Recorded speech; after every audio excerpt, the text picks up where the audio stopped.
Dando sequência à nossa apresentação em vídeo, meu nome é Gabriel De Lorenzi e nós vamos adentrar no assunto relacionado ao fluxo de caixa.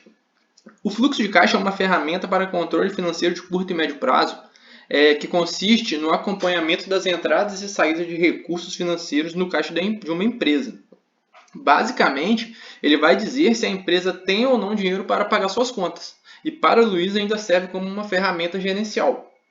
As alternativas de investimento, elas são avaliadas a partir da projeção dos fluxos de caixa. É muito útil na análise econômica moderna de investimentos.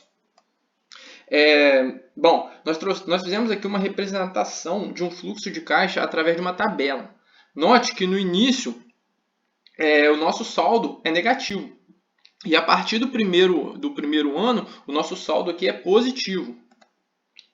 Nós trouxemos agora a representação de um fluxo de caixa através de um diagrama. A seta para baixo representa as saídas e as setas para cima representam as entradas.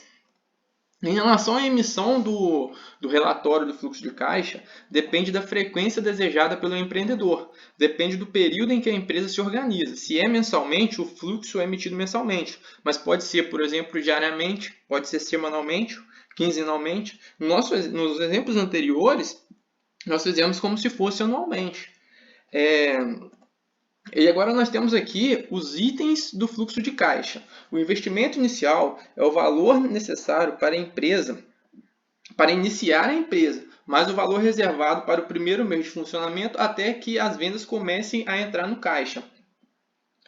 O saldo de caixa inicial é o valor que há em caixa no primeiro dia de operação da empresa.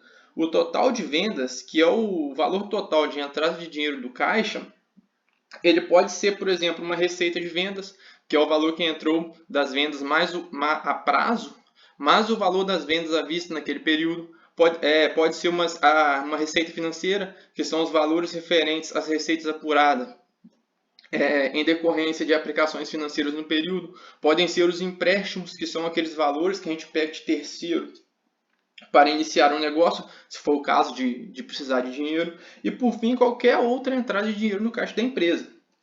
Temos o total de saídas, que são todas as saídas de dinheiro da empresa, o saldo no período, que é o total obtido subtraindo o total de entradas do total de saídas naquele período de atuação da empresa. Temos a reserva de capital, que é o valor que a empresa poderá poupar. A depreciação, gente, a depreciação aqui ela aparece tanto na entrada quanto na saída do fluxo de caixa. Para que o empresário lembre que em alguma época ele deverá ter esse dinheiro para repor algum equipamento, alguma máquina.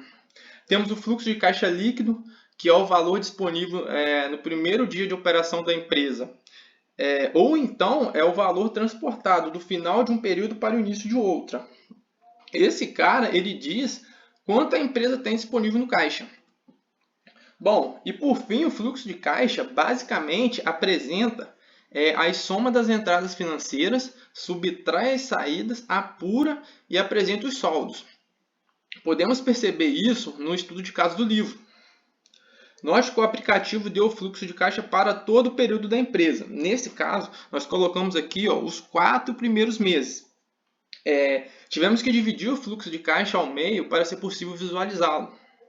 Ele apresenta todas as entradas e saídas e apresenta o saldo acumulado de caixa, que vai ser o saldo de caixa inicial no próximo mês. Se você reparar no primeiro mês, no finalzinho aqui da segunda imagem, ele está negativo.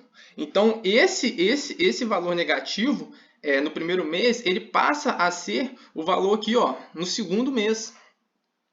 Então, a empresa ela teria que contrair um empréstimo porque as receitas da empresa elas não foram suficientes para cobrir as despesas daquele mês. Mas a partir do segundo mês, o saldo é positivo. Se você observar aqui, o segundo mês aqui, olha o saldo, 4.825,34. Ele passa a ser o saldo no início do terceiro mês aqui, E esse saldo positivo ele vai assim por diante.